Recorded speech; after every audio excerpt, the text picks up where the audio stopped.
organisms and their surroundings. They are living organisms everywhere around us, and they live in different climates.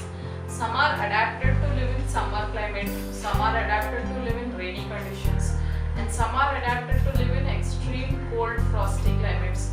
So suppose if we go on a vacation during summer holidays, sometimes we go to a mountain area, sometimes we go to desert places.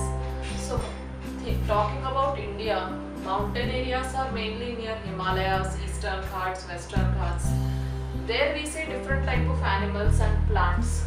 Whereas if we go to desert areas like Rajasthan, we see different types of plants and animals like cactus plant, camel, etc. Then if we go to seaside places, beach places like Goa, Jagannath Puri, Visakhapatnam, there we see different types of animals and different types of plants. So all the places are very different from each other, definitely, because there are different types of plants living in each place, different place. So all the places are different from each other. Then all the places have living organisms or creatures of various kinds. In all these places, either be it mountain area or a desert area or a hilly area, the organisms or the creatures definitely live in all the areas. But there is lot of difference between these organisms. So living organisms are present around us everywhere, we can say. Because suppose you think living organisms are only in your place, you go around to some other place and see there are also different kind of animals, plants live. And in your cupboard, sometimes in your clothes you see small insects, silverfish, they are called small silver colored insects. Then we see spiders in the cupboards, in the walls we see lizards. So we can say that there are living organisms everywhere, and in the soil and on in many places there are microorganisms living, right? So microorganisms are also living organisms. So we can say that living organisms are present everywhere around us. So organisms and surroundings where they live. So what are the different organisms? Suppose example of camel. Camel lives only in the desert regions, and in the mountainous regions we see goats, we see yaks. They will be grazing in the mountainous fields. They will be grazing in the grasses near the mountains. Suppose if we talk about areas nearer to the sea where there is beach, there we see crabs and we see fishermen catching fishes. And if we talk about forests, different type of long trees we will see in forest, and mostly wild animals live in forest, deer, lion, leopard, etc. So there is difference in all creatures living in different areas. In desert areas there are separate creatures, in mountainous areas there are separate creatures, in seaside areas there are separate creatures, in mountainous areas there are separate creatures. So how are these animals adapted to live to those surroundings? We will know. So that is nothing but a habitat and adaptation. So taking example of two animals, take example of sea and sea. For example, in sea mostly we have fishes.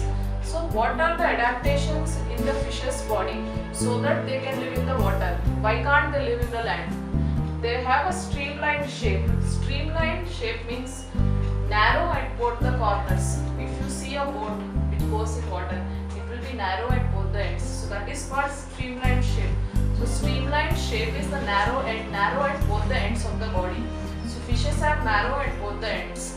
So this type of shape helps them in swimming. So that is one adaptation. Then they have slippery scales. The outer part of the fish is covered by silver colored scales. So those help the fish in protecting the fish against the harmful currents of the water, and they also help in swimming. So they have slippery scales, and then they have flat fins and tails. Their fins, feather-like structures are fins and tails. They help the fish to change directions and maintain the balance in the water. That is one more adaptation.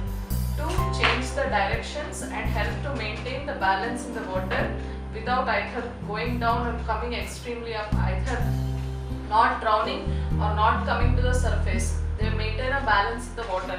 So fins and tails help them to maintain the balance in the water and to change directions while swimming. Then they have gills.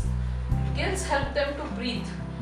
Oxygen is present in the dissolved form in the water, and air is also present in dissolved form in the water. So these gills help the fishes to breathe, to take the dissolved air or oxygen from the water. So these fishes are adapted in this way to live in the sea. Whereas if we talk about desert, there is a camel in the desert. So what adaptations does camel have? Camel excretes only dry dung. There is very little amount of water in the dung what it excretes, and it excretes very small amount of urine. So thereby there will be not very much water loss in the body. There will be only less amount of water loss from the body. And they have very long legs which keeps them away from the surface of the earth. So that long legs to keep the body away from the heat. Since the land is very heated up, these long legs keep them away the body from the heat. And then these desert animals breathe the air from the surroundings. So sea animals, fishes breathe the air from the water. Desert animals breathe the air from the surrounding.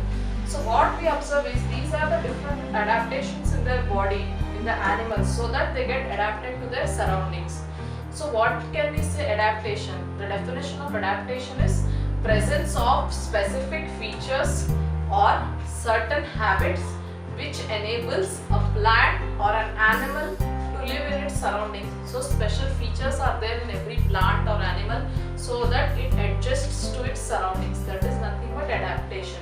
The specific features which enables a plant or animal to adapt to live in its surroundings is known as the adaptation. Then what is habitat? The surroundings where these plants or animals live is called a habitat. That means a dwelling place. Surroundings where a plant or an animal lives or it dwells is known as the habitat. So in the habitats we have two types, that is terrestrial habitat and aquatic habitat. Terrestrial habitat on a broad basis is animals or plants living on the land. Maybe it may be desert areas, maybe mountainous areas, or it may be even forests also. So those come in the terrestrial habitats. And aquatic habitats means plants or animals living in the water, like seas, oceans, ponds, lakes, etc. So in these habitats there are two components, abiotic and biotic components. So what is biotic component? Living things such as plants and animals living in a habitat are called biotic components.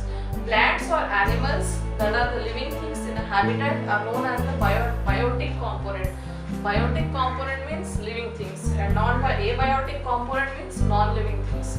So broadly, biotic component means living things and abiotic component means non-living things. So what comes in abiotic components? Non-living things such as air, soil, water, sunlight, rock, heat. All these constitute the abiotic components. So everybody usually has some adaptations. Let it be a plant or an animal. They are adapted to live in those surroundings because they have some adaptations in the body. So in detail we will be learning about plants and animals living in terrestrial habitats as well as plants and animals living in aquatic habitats. Terrestrial habitats. So terrestrial habitat means mostly all the plants and animals which live on the land. So let's see some habitats in which we will see the terrestrial habitat first. So in the terrestrial habitat, the first one is deserts. Till now we have read the adaptations in camel. Now you know rats and snakes are also desert animals. In the daytime, to protect themselves from the heat, what they do is they bury deep into the soil. They make holes into the soil. So to stay away from the heat, they stay in the burrows in the daytime. Burrows are nothing but holes deep inside the soil. They go and sit deep inside the soil to protect themselves from the heat during the daytime. And when in the evenings the climate is colder in the desert areas, so that is that these animals come out in the night during the colder climate. So that is one adaptation in the rats and snakes. They bury deep in the ground to protect themselves from the heat. Then cactus plant. Cactus is a spine-like structure. They have thorns-like structure, right? So cactus plant is a desert plant. What adaptation does it have? Those spine-like structures are present on its stems. They do not have any leaves. though stems are only there in the cactus plant, and this cactus plant stems are modified into spine-like shaped structures. So how does this spine-like shaped structures help? Stems have modified ends called spines, which help in preventing the water loss through transpiration. So these spine-like structures help in preventing the water loss through transpiration, and leaves are absent in this plant. And photosynthesis is again then carried out by the stems. Generally, photosynthesis is carried out by the leaves, but in cactus plants, photosynthesis is carried out by stems. Stems have also a waxy layer over them, which help to retain the water. Roots are of longer length because they go very deep into the earth, where they can reach the water and absorb water. So these are the adaptations in cactus plant. No leaves, modified stems, which are spine-like structures which help in preventing the water loss through transpiration. Stems only carry out the photosynthesis, and roots are of longer length so that they reach deep into the ground where they can absorb water. Next, moving on to the mountainous regions. So these mountainous regions are usually cold, filled with lot of air or wind, and more rainfall occurs in these mountain regions. So trees in these mountain regions are cone-like shaped, so that whenever water or snow falls, it easily slips down. Cone-shaped trees with sloping branches. Leaves are needle-like. Leaves are shaped into needle-like structures, which help the rainwater and snow to slide off easily. So whenever there is snowfall or rain, the leaves which are modified into spine-like tree, the leaves which are modified into needle-like structures slide off, help the rainwater or snow to slide off easily. That is the modification in mountainous trees. Then what do we observe in animals? So yaks, snow leopards, these are the animals which we see in the mountainous regions. So yaks have thick bodies. The skin of the body is very thick, and they have lots of hairs on the body, which keeps them warm in the outer colder climates. Then snow leopards, the skin, the hair is very much thick. The thick fur helps to protect the feet from the snow. So when they are walking, due to the snow, it will be very cold. So this layer of fur helps in protecting the feet against the colder climates of the snow. And then there is a mountain goat also. So strong hooves strong hooves of the mountain goat help it to run up the rocky slopes of the mountains. Usually the slopes of the mountains are very slippery. So these hooves-like structures help them to climb up. Usually all these adaptations do not occur over a short period of time. These adaptations take thousands of years to occur.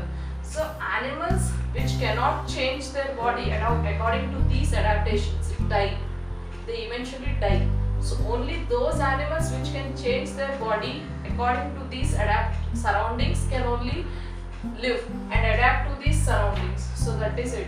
Next we will move to the one more terrestrial habitat, that is forest lands or grasslands.